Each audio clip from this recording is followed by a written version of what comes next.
envie d'en apprendre plus sur le droit? Besoin de réviser une notion? Alors bienvenue sur ce podcast dédié au droit par Hélène et Philine. Bienvenue au bon endroit. Bonjour à tous! Aujourd'hui, nous allons appréhender un principe fondamental qui est le principe de l'égalité criminelle. Alors, quel est ce principe?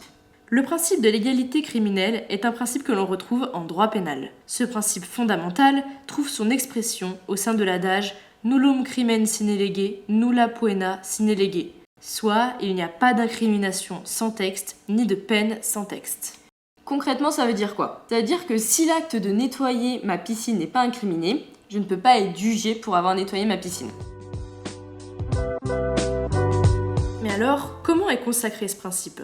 Les nombreuses consécrations textuelles de ce principe démontrent son importance. En effet, ce dernier est consacré à l'article 111-3 du Code pénal. Cet article dispose que nul ne peut être puni pour un crime ou pour un délit dont les éléments ne sont pas définis par la loi ou pour une contravention dont les éléments ne sont pas définis par le règlement. Nul ne peut être puni d'une peine qui n'est pas prévue par la loi si l'infraction est un crime ou un délit ou par le règlement si l'infraction est une contravention. Ce principe est aussi consacré aux articles 5 et 8 de la Déclaration des droits de l'homme et du citoyen de 1789, par l'article 7 de la Convention européenne des droits de l'homme ratifiée par la France en 1974, par les articles 11-2 et 22-2 de la Déclaration universelle des droits de l'homme adoptée par l'ONU en 1948, par le préambule et l'article 34 de la Constitution du 4 octobre 1958, et enfin par l'article 49 de la Charte des droits fondamentaux de l'UE.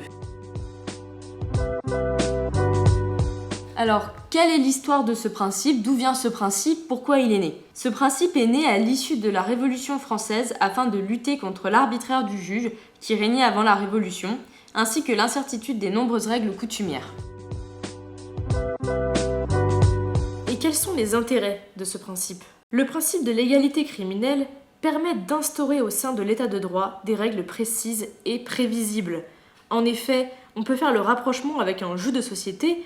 Avant d'y jouer, on lit les règles et cela nous permet de savoir ce qu'on doit faire ou non et les sanctions prévues si on triche. La légalité criminelle a un peu la même fonction que le manuel de règles d'un jeu de société. Grâce à la légalité criminelle, l'individu sait ce qu'il peut faire et sait ce qu'il ne peut pas faire. Il instaure réellement les frontières entre le licite et l'illicite. Le principe de l'égalité est également un garde-fou contre l'arbitraire du juge. Ainsi, ce dernier ne peut condamner un individu si cet acte n'est pas incriminé. Également, le juge doit respecter les peines qui sont prévues par le texte. Ainsi, il ne peut pas condamner une personne à 30 ans de réclusion criminelle pour avoir volé un kiwi au supermarché du coin. Aussi, selon les professeurs Thierry Garret et Catherine Ginostet, le principe de l'égalité criminelle aurait une fonction intimidante. En effet, si j'ai envie de tuer mon voisin car il a rayé ma voiture, je vais sans doute changer d'avis en voyant que le meurtre est puni de 30 ans de réclusion criminelle. Mais aussi, ce principe a une fonction d'intériorisation de la norme pénale.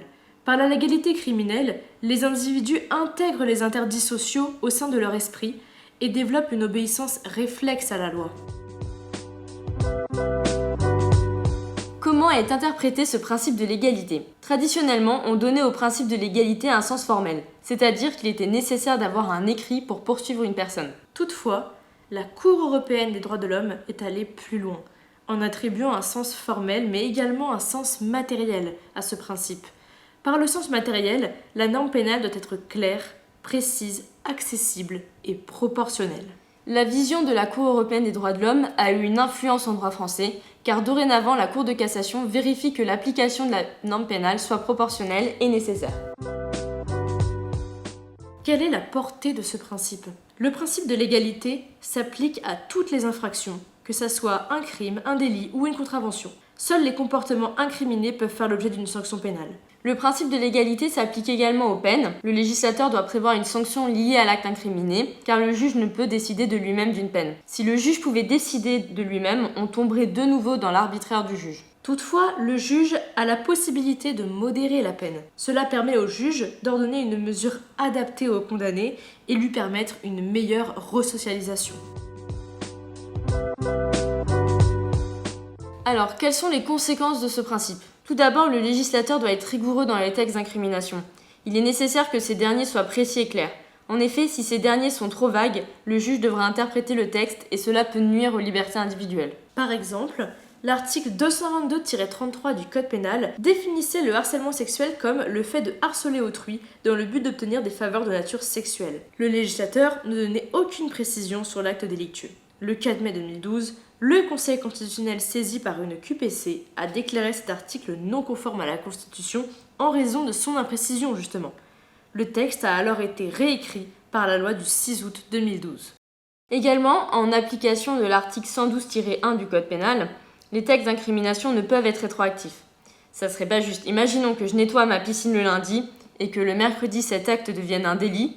Cela serait injuste d'être jugé pour cet acte en sachant que je ne pouvais pas savoir que le fait de nettoyer ma piscine serait répréhensible. Le juge se doit donc de respecter la loi et de l'interpréter de manière stricte, comme en dispose l'article 111-4 du Code pénal. Toutefois, le principe de l'égalité peut faire l'objet de critiques. Selon certains auteurs, ce principe serait incompatible avec certains principes de la criminologie.